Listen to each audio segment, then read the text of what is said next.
Welcome to the Draft Deeper podcast. This is your host, Nathan Grubel. Joining me, as always, is my producer, Kevin Black. My co host, Cole Miller, is back with us this week for, I guess we could call this a megapod of sorts, because we have not one guest, but two guests this week, as we have both Jonathan and Jordan Ennis from the Assisted Development podcast coming on with us this week to talk some Tennessee and Texas prospects. Boys, how are you doing this week?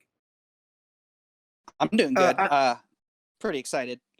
We're both Texas fans. I'm actually wearing Texas Longhorn pants at the moment, so this will be kind of interesting. I was about to say, as a Longhorns fan, having to prep for this by watching Rick Barnes and Shaka Smart tape, I am so happy for Chris Beard. Oh my goodness. Oh. Well, I guess I'm going to have to ask the both of you to rein in your excitement, at least for a little bit, as we hit through the Tennessee guys first. Cole, Sounds are you great. ready to dive into some of these amazing prospects this week? Absolutely. It's great to be back on and with two more guests in the scene. So can't wait to get the ball rolling. And I say the word amazing because for 4 out of the 5 guys we're going to talk about this week, I think people are at least the majority of the general public or scouts or executives or draft Twitter, whichever circle you want to put yourself in. I think a lot of people are generally somewhat high on 4 out of these 5 guys. Maybe they view one of them as like a second rounder or somebody who could be like a priority undrafted target if that ends up becoming the case. But I think for the most part, we have a really group of guys to have a discussion about. And one guy in particular is who we're going to start with, Keon Johnson. I've had so many comments about this guy in terms of people talking to me on whether it be Twitter or some of the other podcasts that I've been able to graciously guest appear on, that there are people who just don't have a good feel for his upside and what he can actually be in the NBA. And what I'll say to start with Keon is that if you just look at the numbers and that's it, I can see why the case gets a little muddled, because he doesn't really blow you away in any one particular statistical category. His shooting percentages aren't exactly jumping off the page. I know 51.9% of a true shooting percentage, that's generally a little low for a wing. And if you would break everything down categorically with some of the synergy stats, nothing's exactly going to jump out at you there either. But I guess I would call Keon more of an acquired taste when you actually break down the film and you watch him, at least from my perspective, because there are some things to take away. Like, for example, I mentioned some of the shooting percentages being low, only 27% from three and 70% from the free throw line this year. But if you look at his mechanics and how he actually takes his jump shot, he's straight up and down vertical when he's going up on his jumper. Pretty solid release, no hitch in his mechanics. He gets really good elevation off the floor when he's getting himself into that jumper. So I actually think that mechanically, I don't really see any flaws with his shot. I think he's going to get better as he gets more reps taking more threes in the NBA versus the number they ultimately ended up attempting while he was at Tennessee. So I think that's a skill that might not be there in full when he first steps into the league, but I think that's something that's going to come along. The other two things that really stand out to me on the offensive end, and I'm sure we'll get into his defense after we let you guys kind of give some of your thoughts about him offensively. But the other two things that stand out to me are that he actually operates pretty well out of the post for a wing. And that to me is an interesting skill to have because it diversifies his offensive attack in a way that you normally don't see from a wing. Like usually when you're looking at someone who's like 6'5", 6'6", and they try to take advantage of some of their size against smaller matchups and maybe take somebody into the post, that's generally something that comes later in an NBA career rather than sooner. So the fact that he could take advantage of something like that, which actually goes into the third thing that really pops out of me in his offensive repertoire, is his passing. He's not this like awesome natural, like I'm just going to play point guard full time and bring the ball up or anything like that. But he's able to make quick decisions with the ball and he keeps the ball moving. And that to me is more important than anything. He doesn't sit and hold the ball or dribble the hell out of it for way too long. Either he makes a move to the basket he takes a jump shot or he gets rid of the ball. And that did lead to some clean assists, and it did lead to some nice high-low passing out of the post at times. He's found different ways to get his teammates involved. So that much I really like about his offensive game. Those are the three things that stand out to me. Cole, I'll start with you. What really impresses you about Keon Johnson on the offensive end of the floor? Yeah, I mean, what you said pretty much nailed it completely. I would just add that like his off-ball ability is going to be something that I think is highlighted a little bit more than it was in college going Elite forward in the NBA. slasher. He's an elite slasher at the college level. Yeah, absolutely. And I think given his athleticism and his quick space movement, like NBA teams are going to be utilizing that to a heavy degree, especially when he first gets to the league. Unless you're really right at the top of the draft, all of these guys' roles change from college to their first year in the pros. Mhm. So while his post skill is definitely nice, and I think that will be a part of his game in time, I don't think we'll see a ton of that just yet in his rookie year. I think he's probably been working on this a ton, and we all think he needs to improve his shooting. I bet he's been taking hundreds of corner threes since he got done at Tennessee, 6 weeks ago. I think he's going to come in and be in that 3-and-D role and that ball movement that he is good at, like you mentioned, Nate. I think that'll help him maintain that role. And then we'll start to see him add the skill as he gets older and as he gets stronger in the league. But yeah, I think you pretty much nailed it. What about you, Jonathan? I guess I'll go to you and then I'll go to Jordan. What stands out to you about Keon's game? It was my understanding that when we were coming into this pod, we were talking a little bit off the air when we got done recording on your pod last week that you guys were going to be a little pessimistic about some of these guys. Where are you at in terms of Keon, at least offensively? And if you want to move into some of the defense, that's fine because that's what we'll hit next. But what stands out to you about his game? And if you see some deficiencies or things you don't like, what would those things be? So, from a coaching perspective, Keon looks like he's one of those guys that one play he looks awesome, and then another play it's super frustrating. Like you were talking about his shooting mechanics, uh, and they're very, very, very worrying. But also, when you look at his high school stuff, he was a career 33% shooter in high school. So it wasn't like he was he was this bad in high school. And then I think the role change, it was harder. I don't think Rick Barnes' system creates good looks from three at all. Yeah.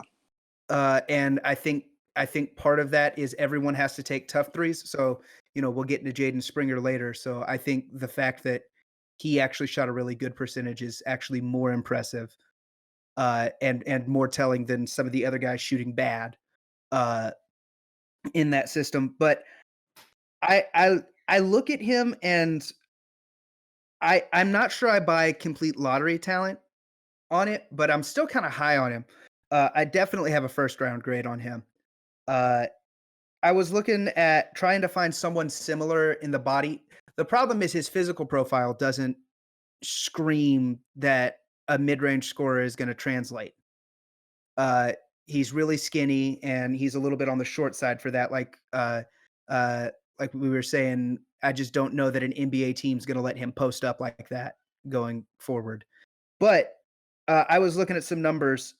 2011, Will Barton, almost identical numbers, shooting splits, everything, as a freshman.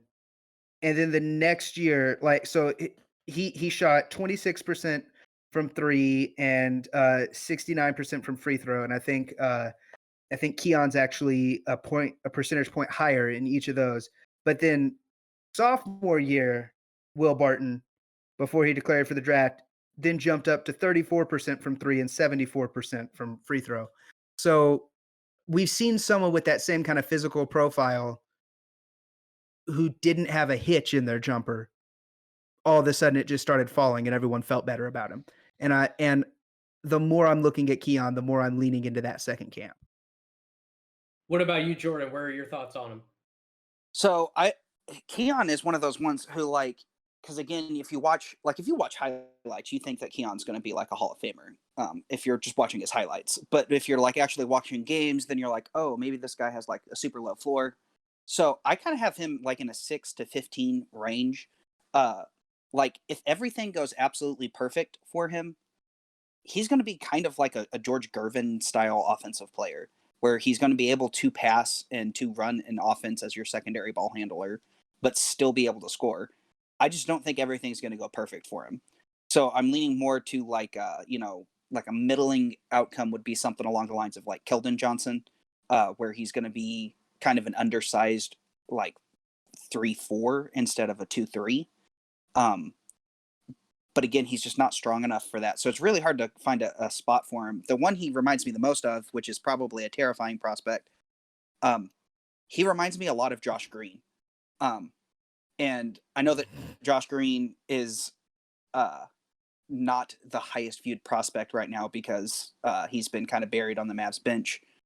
But he does seem to really want to get in and play defense like Josh does. And then Josh is an incredible passer. Especially off the move. He can catch the ball on a cut and pass during his cut better than a lot of athletes that I've ever seen. And I see a lot of that with Keon. So I'm kind of leaning towards like maybe somewhere between, like, I don't know that he'll be as good as Keldon Johnson, but I don't think he'll be as bad as Josh Green. That's kind of where I'm at on him. No, yeah, go ahead. Oh, well, can I add something? And I know I complained about Rick Barnes' system, and this is going to hit someone we'll talk about later too. Why so many jump stops? It's picking up his dribble and jump stopping in the high post. Like Springer does it too. Like no, yeah, Springer does it. All the guards did it at Tennessee, and it made no sense. So it had to have been a coached thing. Yeah, I was noticing that too. It's a concern, but hopefully it was just the 1 year thing and they're able to unlearn it pretty quick. But they need to unlearn that because you can't jump stop for everything. No, and it felt like it was coached because all the guards did it. Yeah, we can get into that a little more with Springer because that was definitely that leads to a concern that I have more so for Springer than I did Johnson. I think Johnson being able to pick and choose his spots better is definitely something that he will need to work on. But at the same time, I didn't really find him stuck with the ball in his hands as many times as maybe you guys might have seen. I personally didn't feel that way, where he got himself in as much trouble coming to those jump stops or pounding the ball away and getting himself caught in a team of defenders like Jaden Springer did. Like that to me was more of a concern with him, but it's absolutely something I think that can apply to the both of them. It's not like I didn't see that at all. So the difference is Keon can jump right back up and have a pretty decent mid-range shot. Yeah, he's more of a pogo stick than Jaden. Yeah. His athletic ability overcomes that problem a little bit better than Springer. I wish we saw more of Keon running a pick and roll because his handle would lead you to assume he might have the ability to do it. I wish we had seen more, but Rick Barnes is allergic. Yeah, and well, I think we didn't see a ton of it, but at the same time, the glimpses that we did see, you guys are absolutely right. That is something that he actually excelled in, versus the fact that he might not have had as many repetitions doing that, but he did excel in some of the clips that I was able to pull apart, running a few pick and rolls. Now, obviously, I don't think he's going to be asked to do that in the NBA. I don't think he's going to be asked to be like a primary playmaker, but it is nice to at least have that in your back pocket to be able to contribute when necessary. When a play breaks down, you can have somebody come back up to the top, set a screen, and then kind of get back into your offense. Mm-hmm. And the more people you have on your team that can do it, the better your offense is going to be. Absolutely. Defensively, I think he's been sold as this supreme defensive prospect because of his athletic ability. Like the dude's one of the better athletes in the draft class. He's certainly among some of the better wings in terms of athleticism in this draft class. Your typical run and jump, dunk whatever you can athlete. He absolutely can get out on the break and transition and cause problems for defenses getting back because of his speed. But on the defensive end, it's really funny when you take a look at some of the numbers. This stat in particular stood out to me. He was involved in 7 what Synergy would consider isolation possessions, and opponents scored on 6 out of the 7. And when you break down some of the other categories, it seems like he was a better defender in space when he was kind of given the ability to rove around and kind of pick apart opposing offenses that way versus being locked in on one particular matchup. Cole, what do you think about his one-on-one defense? Do you think that's something that he'll be able to get better at in the league?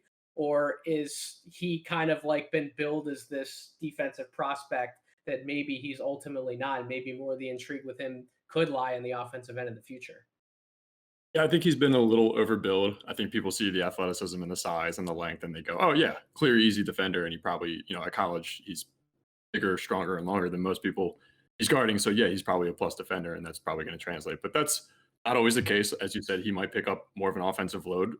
It's fair to wonder that if he gets out of this motion offense that we don't really like with Coach Barnes and into a more pick and roll heavy offense, if the offense flourishes, I mean, who knows? Maybe that handle and more space opens up that mid-range jumper for him a lot more, and he gets, and the jumper from 3 comes along. So can't rule that out. That said, I do think he'll be a fine defender, and yeah, I think you can always learn. He's pretty young for his class. He will get better as a one-on-one defender. Most of these guys do.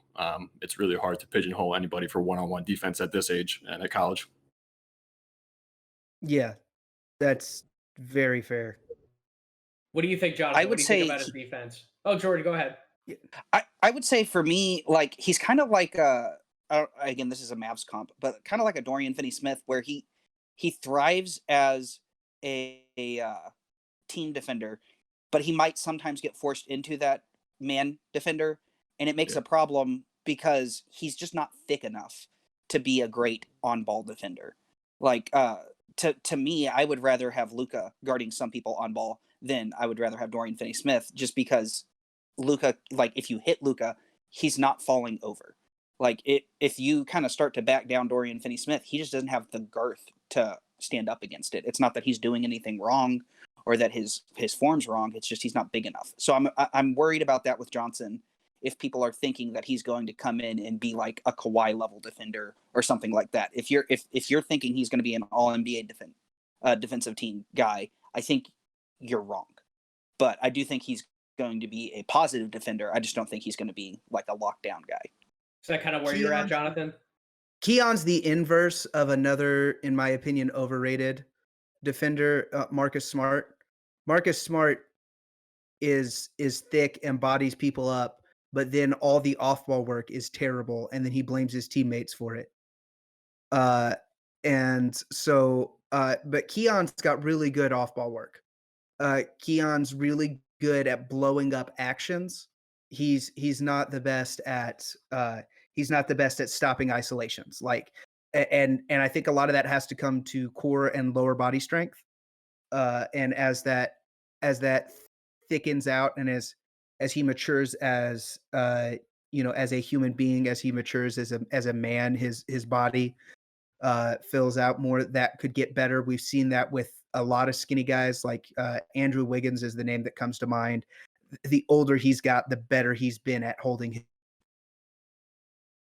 No, I agree with that. And I think a lot of that comes back to some of his athletic traits, that he is like this quick twitch guy. He's able to react quickly to different things on the defensive end. So that helps you defend in space. But as you've mentioned, his slighter frame, I wouldn't say his body's bad by any means, but he is a little bit on the slender side. So yeah, that's not going to help him play up on defense as much as you'd like it to. And versatile defenders these days, if you're being billed as a versatile guy in the NBA, you're probably leaning towards closer guarding 2 through 4 versus just being like a wing guy who can take on point guards in a pinch. Like to me, like Keon is pigeonholed more into being this team defender that we've all kind of described him as. But if he's taking on an individual position, he's like a 2-3 guy more than anything to me, who can keep up with ones when he has to, versus being like this 2 through 4 guy who can play up and just be able to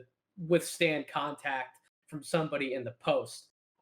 It's really interesting though, because the other side of that though is that he does thrive in the post offensively, and I guess that comes from just his footwork and his understanding of something that maybe he's been able to rely on at lower levels of competition as he's kind of gotten older and played up more in the game. Maybe once he gets to the NBA, you guys end up being right, and that's not something he can lean on as much because he's going to be going against more physical defenders one-on-one in situations like that.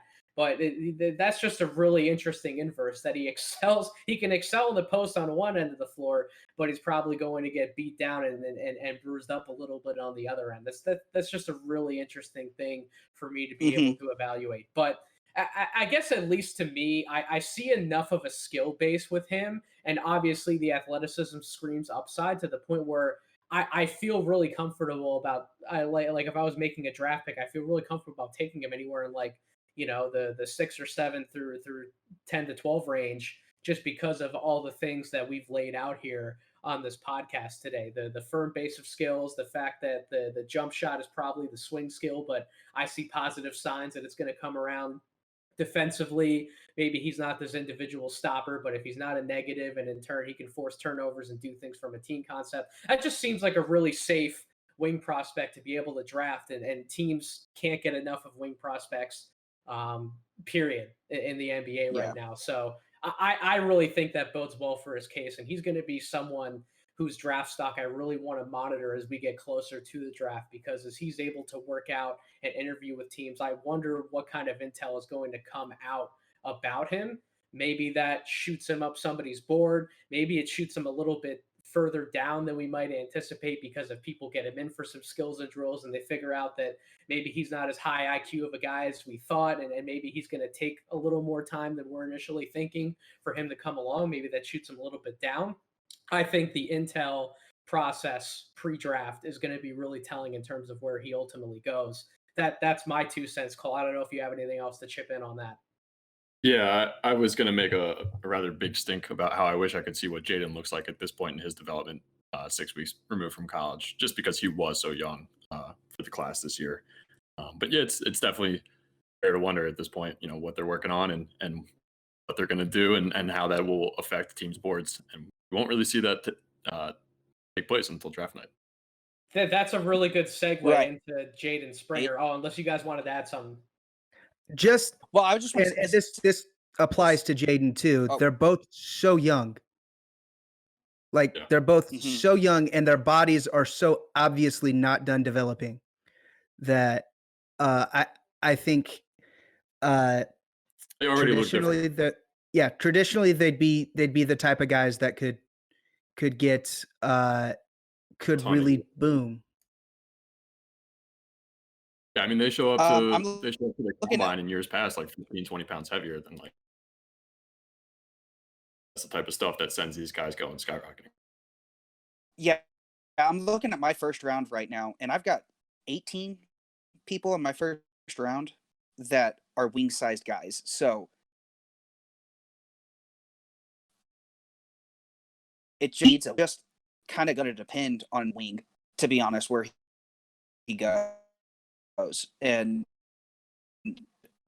who need. Like, obviously, I like him a lot better than some of the other guys there, but it's just kind of an interesting. This class is super deep on his position, so that's something to look into as well. I agree, and that's something that can definitely be applied to Springer as well. So coming into the season, I personally was higher on Springer than I was on Johnson. And Agreed. At a point during the season, that flipped for me, and I became higher on Johnson than Springer. And I think my concerns with Springer, I've certainly seen talked about on social media and talking to some other people, and I think those are probably going to be echoed with you guys here today. What I will say positively about him is that he has a skill base that at least gets him on an NBA floor as young as he is from day one, and lets him kind of figure out some of his deficiencies, right? Like he rates out really well in terms of shooting percentages, especially what he was able to do on the catch and shoot game. Defensively, there really isn't an area that you can pick apart about him defensively. Like he holds his own pretty much no matter what he's doing, whether he's guarding somebody one-on-one. Now, granted, he's not like this versatile multi-position defender playing up, but like whether he's guarding, I think he's pretty pigeonholed into the shooting guard spot. So whether he ultimately guards like ones or twos, like he's going to hold his own there. He can play within team concepts. He excelled at times when he had to make a play off the ball, rotate, whatever the case may be, close out of a jump shot.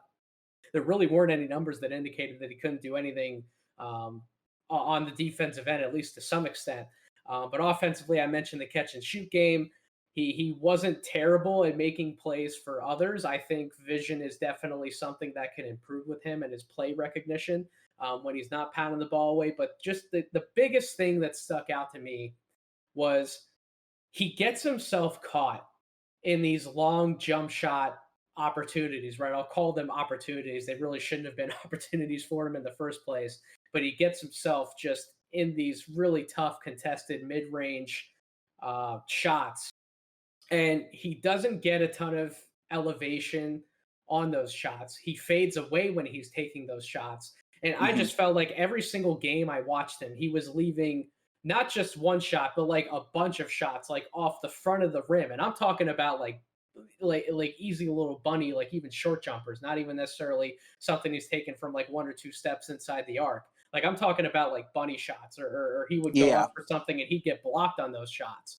So like the fact that he kept getting himself in those situations, and it never seemed like he had any interest in maybe fixing that throughout the season or getting himself out of some of those situations. And that I'm sure is going to play into when you guys talk about like the jump stop thing that you notice with a lot of those Tennessee guards or wings, that being like a team-wide issue.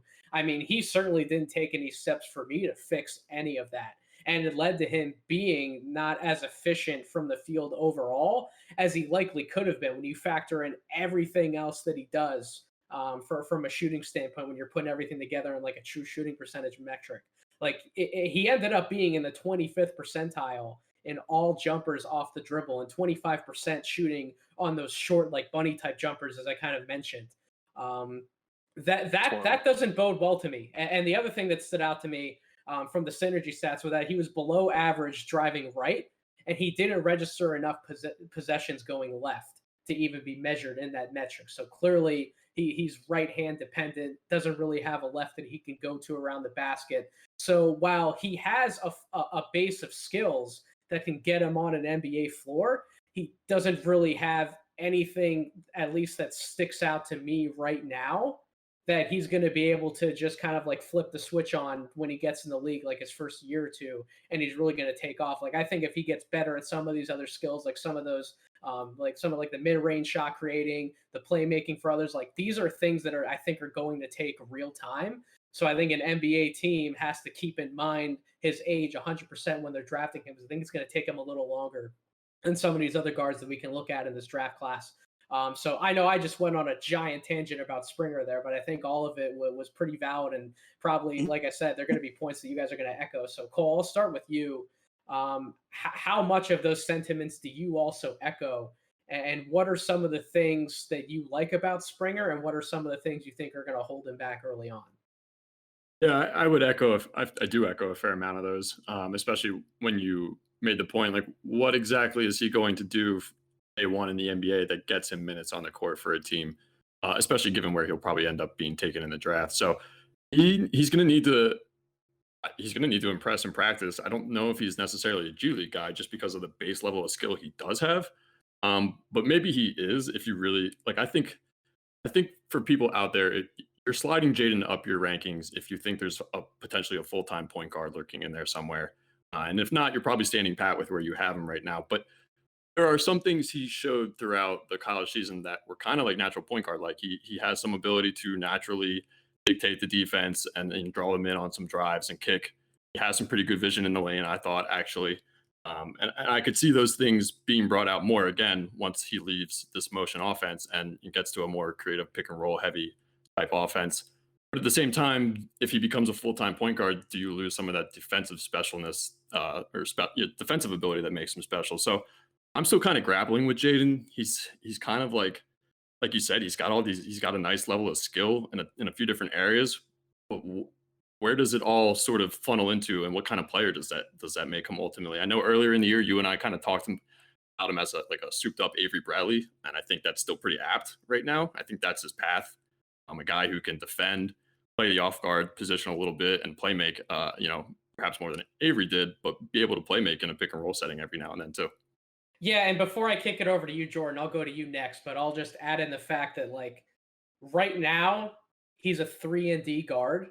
And if you look at who can be available in this draft class, specifically like just in that mold, like if you think that that's what he's going to ultimately end up being, and that some of these other things that we're outlining, like Cole just outlined, don't come along, there are more intriguing options with better size than Jaden Springer, albeit maybe they're not quite as young as him, but there's better options out there. So Jordan, what do you think about Jaden Springer's game? What are the things that you like and you dislike? Well, that's actually what I have written down about. So I'll start with my comps, and then I'll go to the positional availability.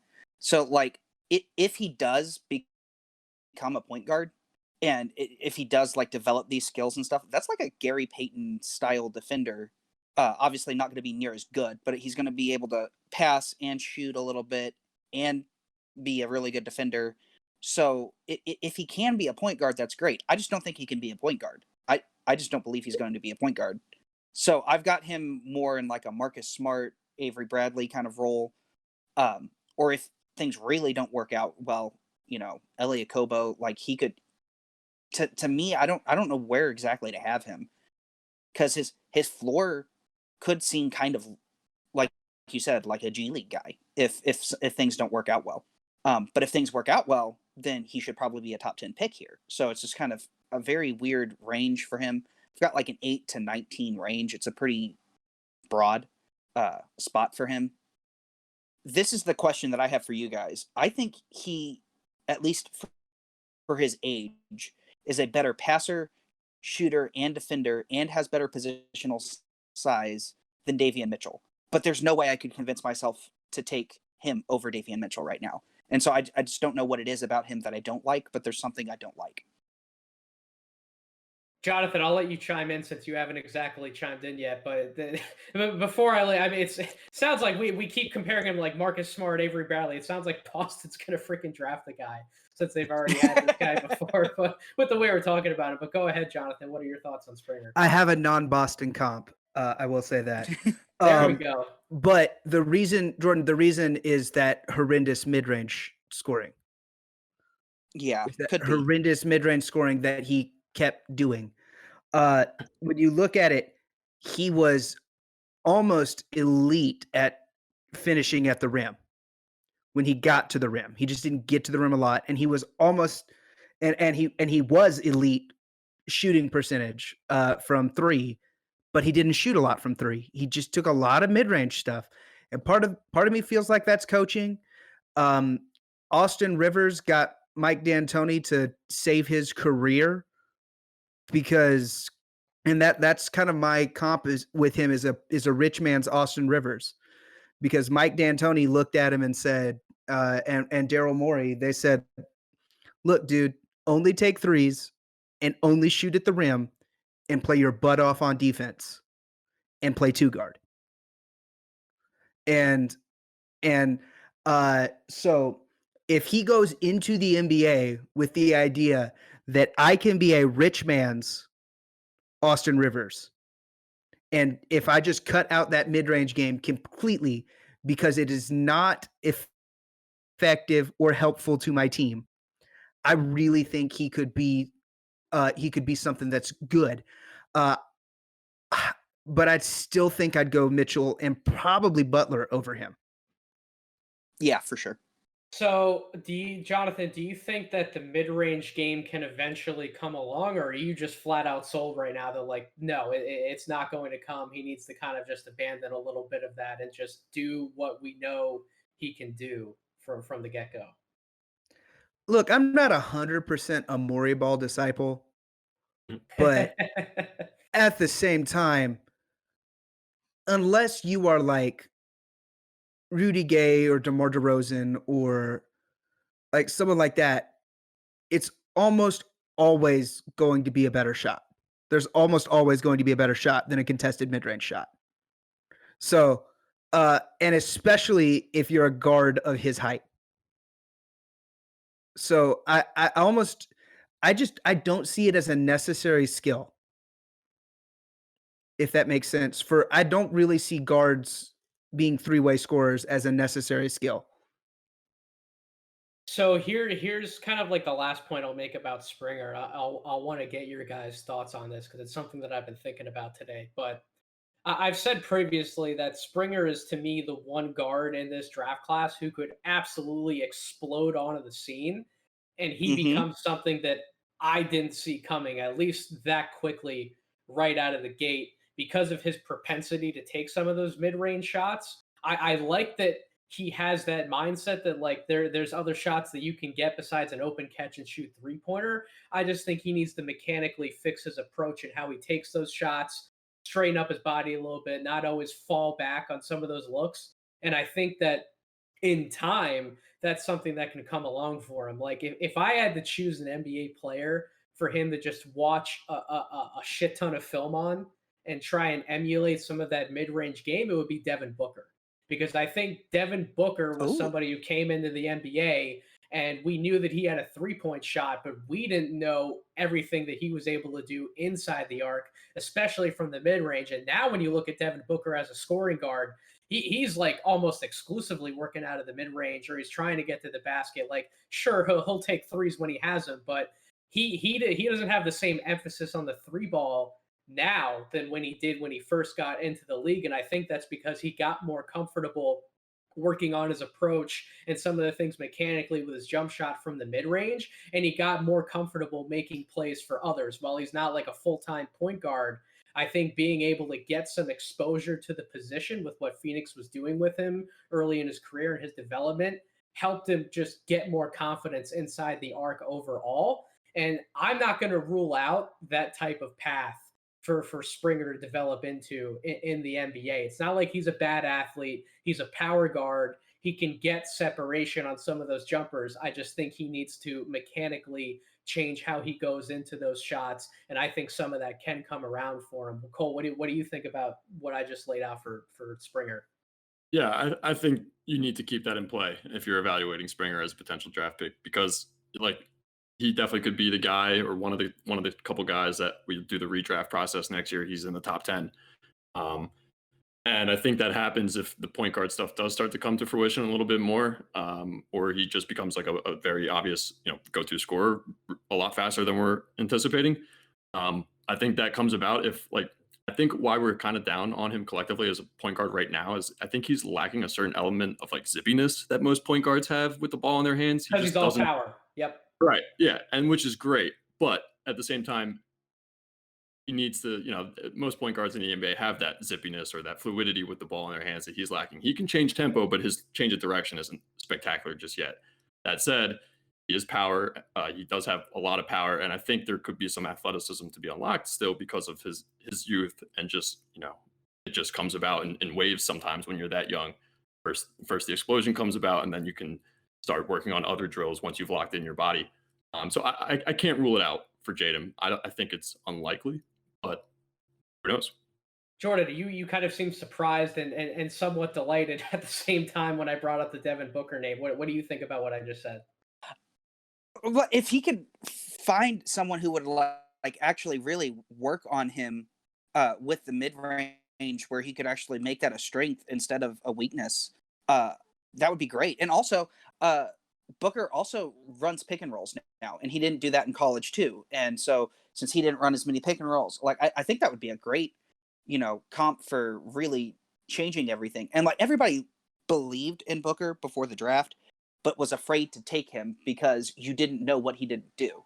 Right. And so I feel like that's actually a great comp because you could be afraid to take Booker, or you could be afraid to take, Springer now, because you don't know what these things that could be strengths that he just doesn't do yet. So that's actually a great comp to me. I really love that. Any other thoughts to chip in on that, Jonathan? Just that, just the idea of it's the same thing with Keon. They're so young, and in my opinion, both so poorly coached in college that they could really be a gem if they hit the right play. It's similar to I love Penny. I love Penny. local Memphis area guy, love Penny, but similar to Precious Achua, in if they land with someone like Eric Spoelstra, who just always seems to find a good role for people, uh, they could really explode. Because I really do feel like they're uh, I feel like both of them, from what I'm seeing with mocks and with people who claim to have insider information, both of them are falling in that post lottery first round spot, and I think they could both be really good if they get to a really good situation. I agree with that. As a lot of these prospects that we can talk about in spades, I absolutely agree with the situational development aspect of all of it. Absolutely. The third guy is somebody that I mentioned at the top of this podcast that maybe he doesn't have the same level of excitement around him as some of these other younger guys that we're going to talk about. But since we were talking about Tennessee, I figured I'd throw Yves Pons in there because he seems to be one of these really interesting, versatile defensive big men. He's an older guy, so he has age and experience on his side from that standpoint. Maybe he doesn't have all of the offensive upside, can't really do a ton offensively, but he can contribute in certain ways where he's able to, such as be like a pick and roll finisher, an energy guy, somebody getting putbacks off offensive rebounds. And I'll give it to Cole since Cole was very, very importantly pointed out to me that like he's somebody that should be monitored in the second round as kind of like a defensive specialist, and that we shouldn't forget about him. And then I'll kick it over to the Ennis brothers and kind of get their thoughts on it. We won't spend a ton of time on him, but Cole, well, what do you like about Yves Pons? Why would you take him with a second round pick? Well, actually, are you still in that camp today that you would take him with a second round pick, or would you kind of like target him as more of like an undrafted type guy? I think I'd still be targeting him in the second, but it would definitely be towards the later half of the round Mhm. at this point. And again, it would depend on who else is available. You never know who slips, and you gotta make a move and pivot and go get your guy. That said, I think Pons has a chance to be a pretty important, or not important, pretty important, but an important defensive weapon on a few teams in the league throughout his career. The offense is really lackluster. Doesn't shoot it great from three. The free throw percentage was encouraging, so maybe he can correct it. And of course, all he really needs to do at the league level is hit corner threes at a respectable rate, and maybe some trailer threes. Walking into them. It's all likely that he'll probably be playing on backup units, given his lack of offense. And so he'll probably be holding down a unique defensive position on a backup unit that has a five that plays, on the perimeter more so than not. I don't know. I think the offense. I was probably a little overzealous during the season. The lack of offense is a little concerning to me. Where are you both at? I guess I'll kick it to Jonathan first. Where are you at with Yves Pons? Do you have him as like a second round guy? Do you have him outside of like a quote unquote top 60? Where are you at on him? I have him is his age is a mild concern, um, but he's also one of those guys that you just know is going to give a crap, Yep.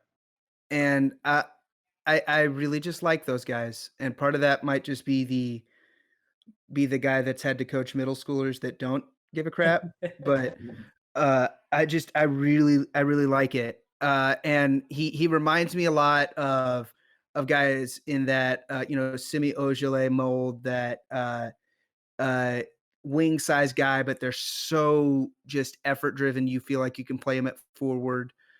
Uh, and the name that keeps coming to mind is a little bigger than he is, but Luc Richard Mbamute, and all of the Interesting. same type of limitations, but he carved himself out a long career in the league because he just did the little things. Yeah, and Yves Pons is also a much better athlete than Mute was as well. So that certainly bodes well in his favor. I mean, he was in the 93rd percentile in the country in total defense. So like that way, when you have his athletic traits, his motor, and the fact that he was so good at doing those little things, that has to matter for something. And that's why, like, yeah, maybe he's not like a guy who finds himself firmly in like an 8-man rotation, but like through a regular season, when you get to like guys 9, 10, and 11, and you need to go a little deeper, or you need to play somebody up because somebody's sitting, or whatever the case may be, you just need a defensive spark off your bench. Like that's one of those guys that you go to, and that's one of those guys that you call upon.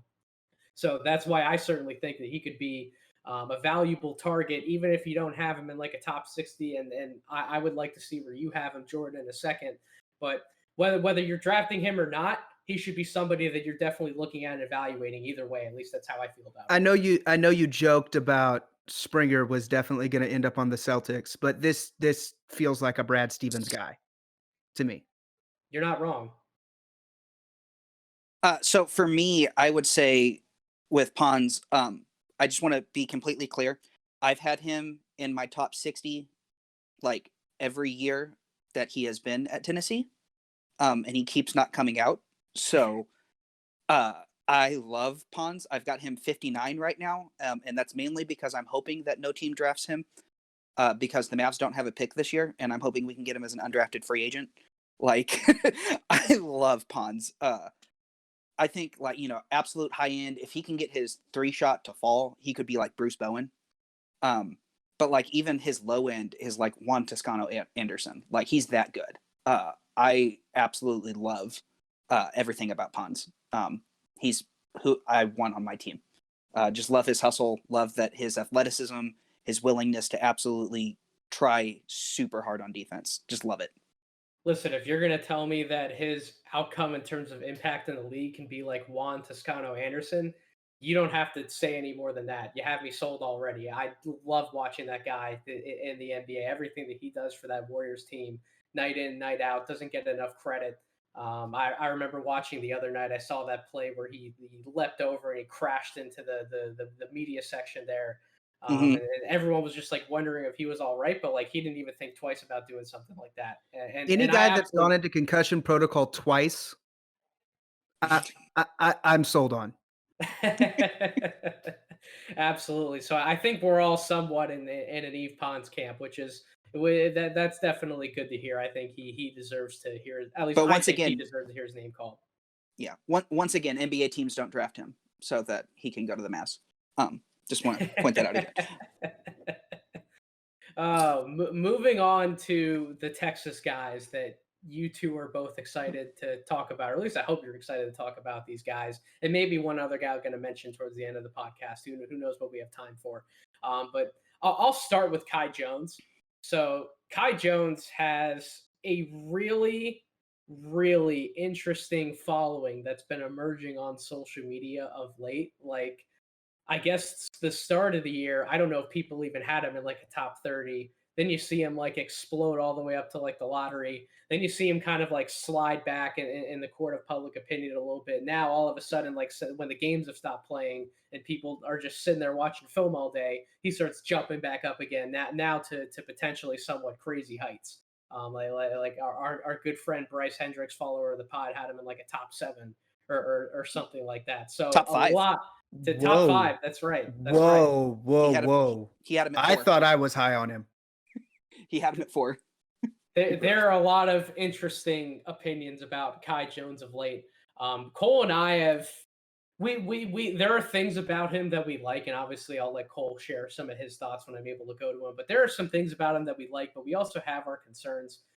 The numbers paint a really interesting case for him. And I'm not one to always lean on numbers, but I find this very interesting. Basically, from an offensive standpoint, he either does something like tremendously well, like we're talking like arguably best in the country or near the best of the country well, or he's like significantly poor in another area. Like there really is no middle ground for his offensive game. Like he's pretty much finishing everything around the basket that you would want him to, or he's hitting like an open spot up 3 when he's given the space, or he's doing like absolutely nothing in between. Like if you want to talk about guys who you would paint the picture of as like Maury Ball, he's that type of big that fits that completely. Because if he's not finishing something off a lob or shooting like a wide open 3, he's practically useless in the mid range. He's not really creating well for others. Which is why, like, I've heard some of these mixed opinions about him being this guy that, like, if you don't see him as a true center, maybe you paint him as like a 3-4, like an interesting, like, oversized wing. But like, he doesn't have the dribble creation, and he hasn't proven that he can do some of those things from the mid range on any kind of like true level. Like he was average on jump shots, as a whole, probably because he was knocking down a lot of those spot up looks when given the opportunity, and catch and shoot shots. But he was in the sixth percentile in all jumpers off the dribble. So like he's not somebody who's going to reliably create his own shot. He has to be set up for something. So obviously we can talk about some of the footwork and some of the things that he's able to do in transition when he's able to get out on the break, fill a slot on the break, and then he's able to kind of create something that way.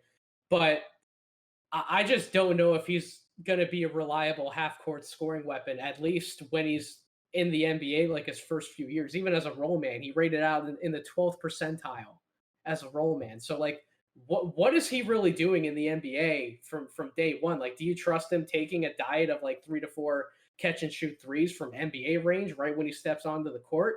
Is he purely just somebody that you're going to ask him to just be a rim runner, just sprint to the other end of the court as fast as you can, and like that's all you're going to be responsible for on offense? I understand a lot of the reasons why people like him on defense. He's this really interesting, like big perimeter oriented option who can switch out. You don't have a problem switching him on smaller guys. He can defend in space. He can protect the rim, as in like help from the weak side and rotate over. But again, he, because of his size and his lack of physicality, like you're not going to ask him to defend somebody one-on-one in the post. Like he rates out really poorly at doing that. So it's like he's this really, really interesting player in terms of there are multiple different outcomes that could happen for him. But it's like you make one case for him in terms of like the type of player that he can come in as and like the type of role he can fill. But then for every like one good thing that you point out, there's like one or two bad things to follow. And I took a stance on social media today. We're recording this on Thursday, April 29th. If you go back and look at some of my tweets today, I'm trying to be like an optimistic evaluator, like don't nitpick these guys too hard. But there are just things that stand out to me. And it's like, okay, I'm getting this, but I'm like losing all of this if I play him in this role. So like, I'm very undecided in terms of how I feel about Kai Jones, where I was more optimistic in the beginning of the season when he was making all those flashy highlight plays and he was doing some of those like Euro step type maneuvers on the break, or he was in some of those open threes. But when you actually break everything down further, you see a lot of concerns start to bubble up. And Cole, I'll come to you. Where are you at this point on Kai Jones? Are you pretty much in the same camp that you were, that the body's really going to hold him back? What do you think there is still there to be unlocked for him? Yeah, so you've mentioned it. I'm still in that camp. I've been there all year. Obviously, I see the flashes of skill, the high level skill that Kai has every now and then, and it's breathtaking at his size that he's able to pull it off with such fluidity, and at his age, kind of a younger sophomore. But yeah, the body's a huge concern, and I just don't know what he does right now well enough at like a extensive volume to put him in any kind of rotation to in the first couple of years of his career. He's not a, like you said, I don't want to spot him up 3 to 4 times a game. He's not a super physical post presence where you're dumping the ball down to him 3 or 4 times a game. You're not running screens with him all the time because he hasn't proven he can do that and hold up there. So I just don't know if he does anything at a high enough volume that well right now. And I think in time, the skill, like all the skills he does have, could come together and make him like a rotation depth piece for a front court.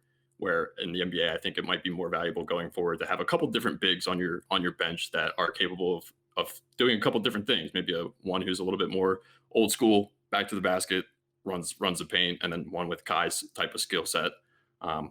Teams are starting to diversify a little bit in the front court, and I think it might behoove teams to, if they want another front court piece like Kai, then I think they could look at him like that. They're trying to diversify their bench. Jonathan, I'll come to you since you seem to be higher on him. At least you just said that you were.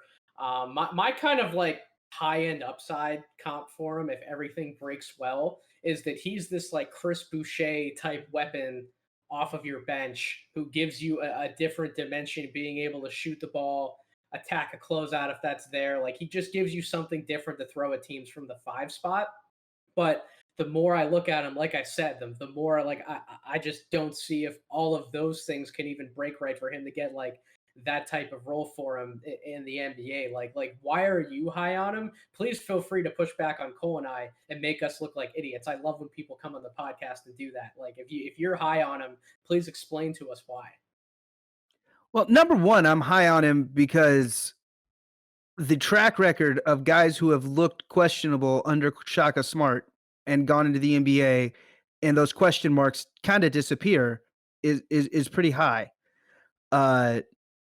Everything from Miles Turner didn't look like he could run up and down the floor, and the Pacers Right. fixed that before the first game of the season. Mo Bamba, if he hadn't got COVID, Mo Bamba was on a really, really good trajectory. Jarrett Allen is looking like he's about to get paid this summer.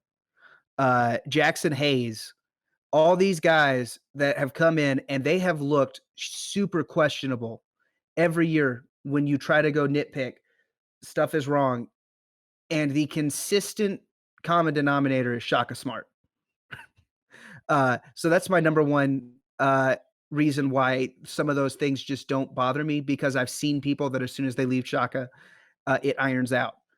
Jared Allen looked like he, in that same kind of mold, just it looked like he was a bad role man at Texas, and it was because he was trying to roll into a crowded paint. And Kai played way too much alongside Jericho Sims. Jericho Sims should have redshirt, and they should have played Kai and Greg together, because Jericho was just not useful at all. And I don't know why he got more minutes than it was just bad. But they are Kai has a little bit of everything, like you said, the Euro steps on the break, those things, and then the improvement he had as the year went on. It's the same reason Mo Bamba shot up draft boards, the same reason Jackson Hayes shot up draft boards, because Shaka Smart is a terrible teacher of basketball skills that his players who end up being really cerebral, it really shines through because they improve as the year goes on, because he's not teaching them well. Jordan, do you feel the same way about a lot of the points that Jonathan just echoed? At the same time, he's not a top 5 pick. Let me clarify that before we move on. He's not a top 5 pick. I don't know where I am on Kai. Like, do you guys ever watch JaVale McGee and wonder why he's not an MVP? No. That's kind of how I feel about Kai Jones. Like, because JaVale has like all these physical tools and all these skills, and like he'll do one thing on a play and be like, why don't you do that thing every time? And I feel like that's where I'm at with Kai, that like his absolute high-end stuff that he does, great. It's just like, if you would do that, if you would finish off of an alley-oop like that, or finish that wide open 3 24 times in just do those things every play, you could be an all-star. But I don't have faith in him to keep doing that, because I've seen him do so many stupid things. That was how I was with JaVale when he was on the Mavs. It was just like, why are you trying to dribble the ball? Why are you shooting a guarded 3? Why are you doing like all these different things? And that's where I feel like I'm at with Kai, is like, why are you doing this? So we grew up in Africa, and we grew up in Nigeria. And in Nigeria, when you say the word wow, usually in a bad way for someone doing something stupid, the word is Kai. And it's spelt the same way. And so, oh my God. it's ironic. I didn't even put that together until just now. He's like that. Like, I have him in an 8 to a 25 range. Like, he's so, like, if everything goes absolutely perfect, I think he could be what Jaren Jackson was in the bubble. Like that's where I'm at with him. If everything goes 100% perfect, but if it doesn't, he's like Straw Miles Swift. And I think I'm almost more towards that end of where I'm at with him than I'm anywhere near the upside. I have him at 15 right now, but you could make me go absolutely any way with him. I have absolutely no idea where I'm at on Kai. I do think he's the second big off the board, the second true big off the board after Mobley. That speaks more to the weakness of the bigs in this class than it does to where I am with Kai. I think I'm high on him. I could see him going as high as 9, but I could also see him going as low as 20 just because there's just not a lot of good bigs in this class. And by bigs, I mean guys that could spend a legitimate amount of time at the center spot. I don't really count Garuba as a big in that regards. Second big. I thought we were all on the Şengün train, like when we I was about talked to last say, week. Come So on, man. okay, so I am on the Şengün trade. I don't know that NBA GMs are on the Şengün trade. If that makes sense. Well, John Hollinger putting out that piece this week is probably going to help because executives and scouts are going to read that piece, and that's definitely going to make them double back and think twice about some of the thoughts they might have had on him. But yes, that would help.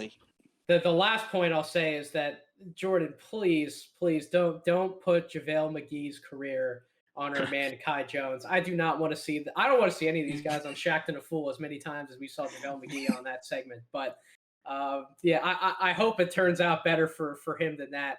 I don't know. Yeah, go ahead, Cole. Yeah, your point about Shaka is well taken. But at the same time, like, I went back to Jared Allen's freshman year on Synergy real quick just to compare the pick and roll man numbers to Kai Jones and him. And Jarrett ranked out in the 64th percentile, which gets a good rating on Synergy. That's not, crazy by any means for a big man, but Kai Jones is in the 12th percentile. Yeah, okay? That's a huge difference. Bad. That's a huge difference. That's really bad. He's a flimsy door on the prairie, like when it comes to setting screens. And that's where the hesitancy comes from, though, because it's like I said, like there's no middle ground in terms of the skills that he possesses or does not possess, or at least does not do well. Like he's either like amazing at something, like he's finishing 66% of his looks around the basket, like that's clearly something he can do. He's making open shots, or like there is no in between. Like you can't ask him to really diversify his game any other way. And like, especially with his body, like teams are going to be able to figure out, as long as you just stick somebody on him who's bulkier than him and somebody who's able to hold him down from a size perspective, like what else is he really going to be able to do? So he just seems like a guy who's really easy to take out of a game offensively. So yeah, that's where my concern comes from. I know who he reminds me of that concerns me a little bit. Yeah. Jan Vesely. Ooh. For that same reason of just everything, all the tools there, but was so afraid of contact that he actually played himself out of the league. Interesting. I would love to be wrong about Kai Jones. I hope he can explode onto the scene and just tell us all to F off. But the skill that he possesses at that size, it's awesome. But it is. I heard, but at the same time, after you talk about Mobley and Şengün, who's your next best big? Day'Ron Sharpe? I'm picking Kai over him. You can still throw a flyer on Kai Jones. It's just important to understand that if you're drafting him, like that's fine. He may be warranted to be like the third or fourth big off the board in the draft, but you have to be really patient with him and you have to take things slowly with him. Like don't have so many high expectations for him coming out of the gate, because then you're likely setting yourself up for disappointment. So it's not that I don't see a reason firmly against taking him with like a late lottery or like a mid first or whatever pick you want to take him with. It's just don't let that pick attach itself and its expectations to Kai Jones. You still have to be patient with him. So he's another guy I would prefer to fall, because you're falling to a team that's gonna be a little bit smarter in your development. Right. Exactly. I do wonder with him and actually Greg Brown, these kind of both fit together. Kai played a lot more 4 than he should have. He probably should have played a little bit more 5, and I wonder if he had played more 5, if he would have gotten better at setting screens, because that would have been more of his job. And then the same with Greg Brown, should have been playing 4 instead of as much 3, but because they were playing him so much with Sims, who in college was like a 6, like he wasn't even a 5. So I understand that they were trying to play all 3 of those guys, and I just think that was a mistake. I think that he should have tried to only play 2 of those guys at a time instead of trying to play all 3. Yeah, great segue, Jordan, because we are going to talk about Greg Brown last. We're going to run out of time for me to really go in on anybody else. I'll shout out Matt Coleman really quick, because I love Matt Coleman, and I think that he deserves to get a cup of coffee in the league. If he doesn't at least get a chance. Classic summer league guy. Job, I hope so, because that man does everything you want from the point guard spot.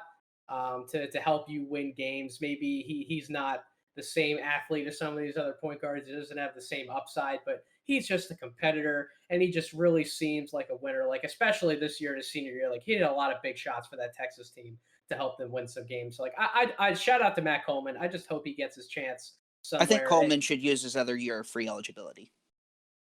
I don't think we saw today though that he's planning to hire an agent and begin his professional career. So I don't think he's going to do that. Oh, that was a mistake, dude. Go the Pat Beverly route. No, get your bag. If you have to go to Europe, go to Europe. NCAA is exploitative at this point. I'm done. Yeah. Just shout out to Matt Coleman, but we'll move into Greg Brown and we'll finish up with him. So we all knew coming into the year that he was arguably the best athlete in this entire draft class, but he wasn't a good basketball player, and that he was going to need to learn things and be taught from the ground up. And if he was able to pick up enough skill to the point where you're comfortable taking him with like a lottery pick where his athleticism would justify him being looked at from an NBA standpoint, sure. If some of those skills don't come along and he ends up falling out of the first round, that was also an outcome that I think you had to come into this year and reasonably look at. And to be honest, like I don't really see him in first rounds that much anymore when I'm seeing like mock drafts online or like I'm trying to follow like where guys are projecting him. He did get better at a few things throughout the season. Like I think the jump shot ended up coming along better than it was originally advertised. He wasn't a complete negative on defense as the year went on. Like he understood when to pick and choose his spots on defense better. He wasn't jumping and biting into every pump fake possible that he was at the start of the year, at the end of the year. Like he got better in some ways, but kind of like Kai Jones, he doesn't really offer versatility on the offensive end. And the fact that he is still going to need to be taught how to play NBA defense. Like he had finally started to get used to the speed and some of the aspects of playing defense in college towards the end of the year. Now he's jumping up a completely different level, and the NBA game is freaking hard, man. So like he's going to have to make a lot more adjustments on that end. And it's why like he's another guy. Like I think you have to even with Kai Jones, you have to be patient. You have to be a lot more patient with Greg Brown. Like Greg Brown is somebody who's going to have to go to the G League, and he's going to have to keep learning how to play the game of basketball if he wants to be an NBA pro. Like I could absolutely envision a scenario where he doesn't get like a legitimate rotation shot in the NBA in terms of like consistent minutes till like halfway through his second season, or maybe even towards the end of his second season, like beginning of the third year. Like that's where we're at on Greg Brown, and it's crazy because I want to like the guy, but I don't think I can take him with a first round pick anymore. And like I wanted to be really high on him towards the start of the year. I wanted to believe in him that he could come along quicker than we initially anticipated. But he should have gone to North Carolina. He should have gone to North Carolina. Why do you say that? Because Roy Williams is a better coach and is a better developer of talent and would have used him in better ways. And like he should have gone somewhere that saw the limitations, saw how raw he was as a prospect, and didn't ask him to create off the dribble. Do you think Greg Brown wanted to go to a situation like that, though? Don't you think that he wanted to be featured a little more just to boost his draft stock? Like coming from like a professional sports family, them knowing the business side of sports, that exposure is everything, and being able to show off as many things you can do is everything. Like that's why I think he ultimately went to Texas, because Shaka. Well, that and he's from Austin. That is close by. His father played at Texas. Like Shaka walked into the house like, listen, if you come to Texas, we'll give you all the playing time you want. You want to play the 4, you want to play the 3, you want to play up in the 5 in some lineups. Like, we're just going to get you on the court. We'll make it happen. Now, he absolutely had that word from day one, but he did end up falling out of the rotation in terms of like his initial starting spot a little bit. His minutes started to decrease as the season went on. He sort of like popped back into the rotation a little more towards the end of the year when he showed more discipline on both ends of the floor. But there was like a real falling out period for him, and it was even like visibly, you could see it on his face. He was visibly frustrated when he was committing some of those dumb fouls. I remember that one specifically where Fran Fraschilla just wouldn't stop giving him a hard time on the air. Right. Like that was a bad foul and a dangerous play, but like yeah, he was frustrated and rightfully so. Like if I'm not doing well at my job, like I'm frustrated with myself. I'm angry. I'm probably going to take it out on something or somebody, and not saying that that's right, but that's just how some people are. Like it is what it is. And you saw that from Greg Brown. And I just don't think that, to your point, Jonathan, I agree that probably wasn't the best situation for him to walk into. He should have went somewhere who was going to focus more on developing him as a basketball player and was just a little more patient with him versus throwing him into the fire as like this pure athlete who's given all these expectations because ESPN had him as like a top 10 recruit. I agree completely. I just don't think that was ever going to happen because of the background that he came from and the family he came from. But Cole, where are you kind of at on Greg Brown and how do you see his professional future playing out? I think if you're picking from, I'll say 25 or 26 on to 40, you better be doing your homework on Greg Brown. And I'll say it for this reason. Mhm. He's clearly a first rounder on physical ability. Yep. And that there's no question about that. The basketball skills are obviously lagging behind. And so, yeah, he better have the equivalent of a frequent Flyers mile for whatever the bus version of that is, because he is going to be on the shuttle from the pro stadium to the G League stadium for whatever team he lands on next year, soaking up as many practice minutes and game minutes at the G League level that he possibly can so that he can continue to round out those basketball skills. But that said, I think he's very intriguing still. I think you have to be positive still that he comes from a professional background, family-wise. Texas didn't go right for him, as you guys just noted. He's a young kid. Wipe the slate clean and then let him start new and give him that opportunity at the G League level to really just try and figure things out. But the body and the physical ability is too special to let slide for forever. Jordan, you're the most popular one in terms of having a big board out of the four of us here. Where do you have him on your big board right now? Is there anything that can be done to change that, or are you kind of like locked in on where you have him, wherever you have him? Well, I have such a wide range on him. I have his range. I have from 18 to 50. Wow. I have him right now at 39. But like you could tell me that somebody takes him at the later end of the first round, and I'm like, yep, sure, that makes sense. And you could tell me that somebody takes him, in the 50s, and I'd be like, okay, probably, sure, makes sense. Obviously, I think he definitely deserves to be drafted, but I don't know where. He's so weird for me. He's such a good athlete. He kind of reminds me of Derek Williams. Like, he just couldn't put everything together, and that's my fear with him. But at the same time, the more we're talking, the more I'm kind of reminded a little bit of Jaden McDaniels, where just college did not go right for him in any possible way. But now that he's in the pros, he used that experience to say, okay, I'm going to be a defender. That's what I'm going to focus on. And I'm not going to try to be the number one scorer. I'm not going to try to do all these other And Jaden McDaniels is kind of great right now for the Timberwolves. And I absolutely love him. So I'm just kind of wondering if maybe that's, as long as he takes the right lessons away from Texas, I think that might work. There are some worrying things. He had 60 turnovers in only 24 games and only 10 assists. He absolutely loves to be a ball handler, but not to pass. So those things are very worrisome for me. But at the same time, he's such a good, he can get defensive plays.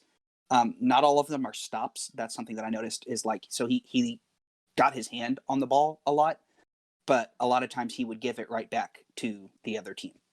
So that's just kind of where I'm at with him. I wonder if he could just focus on being a defender, if that would kind of completely turn his career around.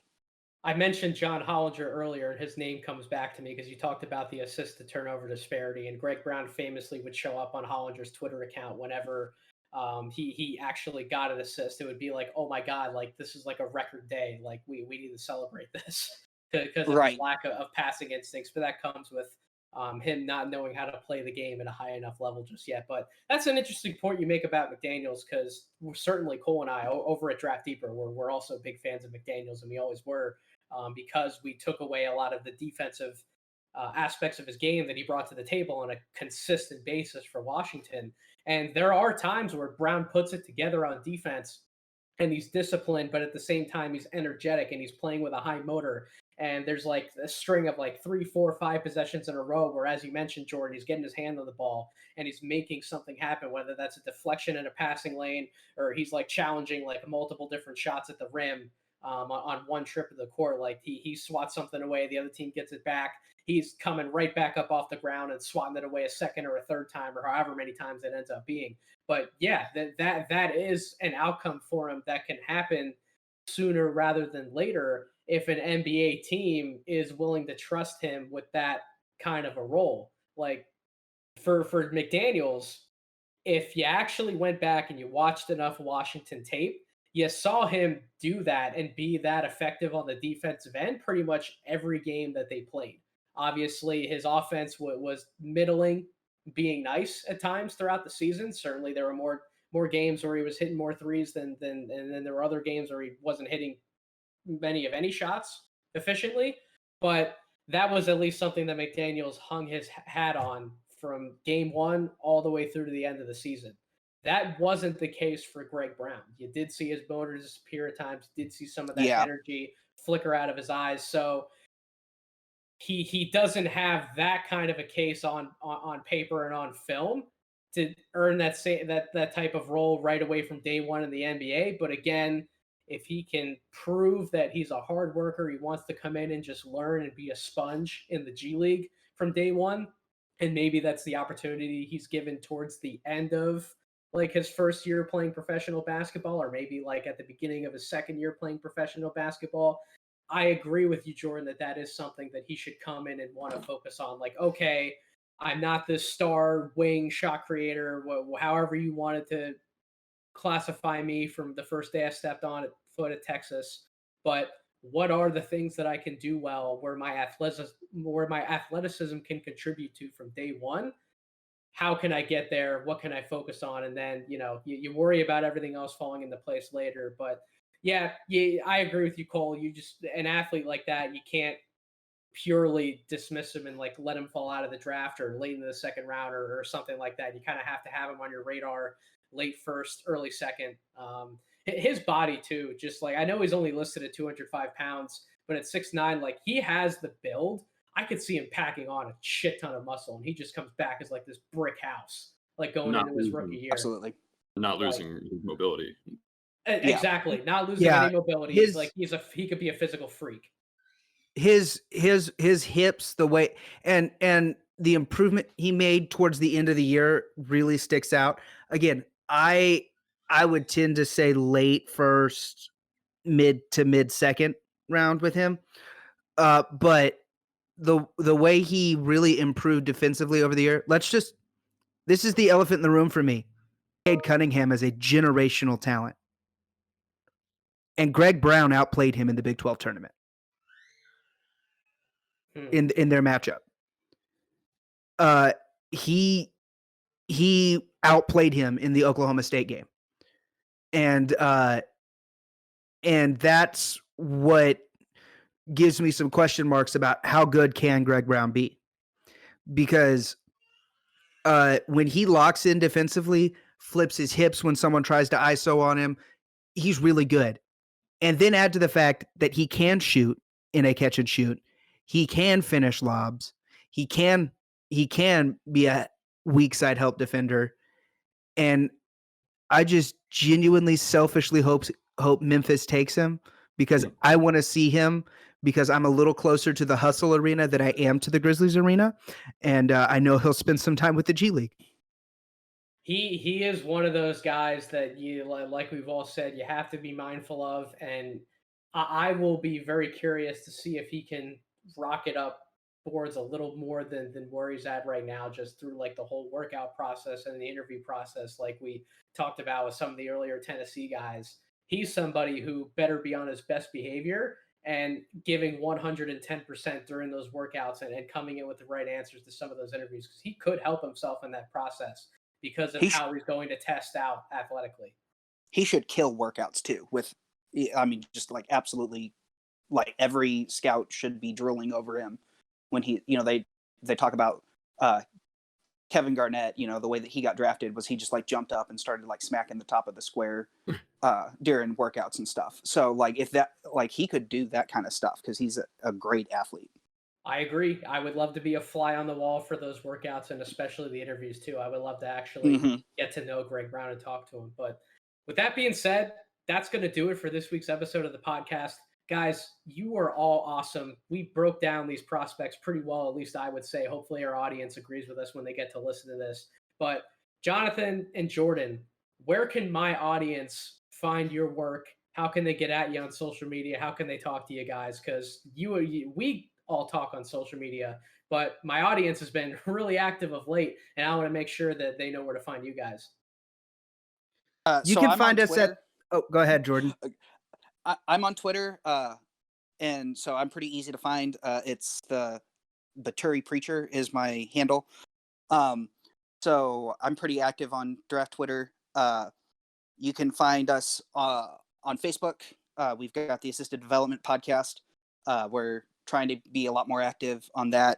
And then, of course, anywhere where you find a podcast, you can look up Assisted Development Pod, and we're pretty easy to find. We also have assisteddevelopmentpod.com. We've got some breakdown articles on there as well. With Space Jam 2 coming out, I have a breakdown of how terribly built the roster was for Space Jam 1 for the Monstars, and that's why they lost to a bunch of cartoon characters. And I don't think they listened to my advice because it looks like a poorly constructed roster is coming to Space Jam 2.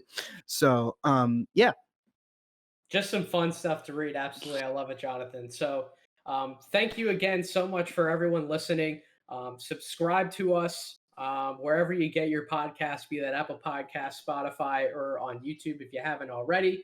Follow us on Twitter at DraftDeeper. Like I said, the audience has been wonderful and incredible lately in terms of feedback, interaction, engagement. Some of my opinions have certainly been challenged this week, to say the least. But that's why we do this. That's why we're on social media. I want to talk to you guys. We all want to have conversations about the draft because that's how you get better. You just keep, like a sponge, you just keep absorbing everything. So keep out on the lookout on our social media feeds. Pay attention to draftdeeper.com. Trust me, there's a lot more written content coming in the pipeline. I've personally been getting slammed with work lately, so I've been trying to figure a few things out and those technical issues. But the good news is we figured out how to move on with the profiles despite those technical issues. So just stay tuned. Thank you all for listening. Hope you all have a wonderful rest of your week.